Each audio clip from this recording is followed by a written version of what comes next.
Hello everybody, welcome to a new tutorial. In this tutorial I'm going to show you how to map a bare domain to your Minecraft server.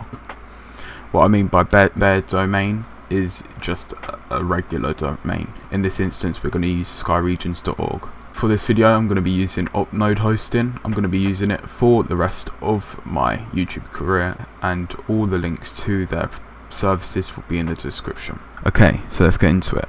First of all, under connection, you want to copy the IP address of the server you're going to use and open up a notepad. Now you've opened up a notepad, you're going to paste the IP in. Next, you want to go to namecheap.com and load up the domain you want, and then click on Advanced DNS. Once you're on this page, you'll see there is already just a random record in there, but just leave that for now. Click on Create a new record. Click on a record. As your host you want to put @ and as your IP address you want to use the IP from your Minecraft server without the port.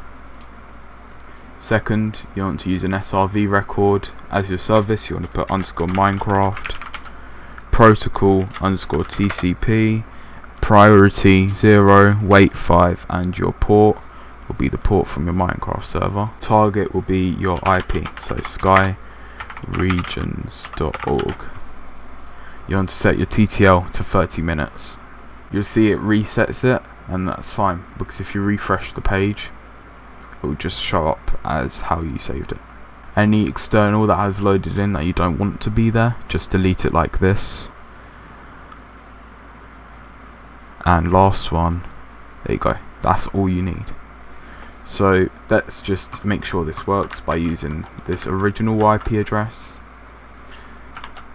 and you see it's online. And then if we use skyregions.org and get the port, because this is not a dedicated IP I'm using, and you'll see it's working. If you tried it without the port you'd see it does not work.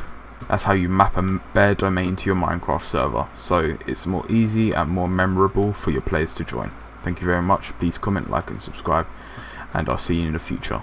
Goodbye.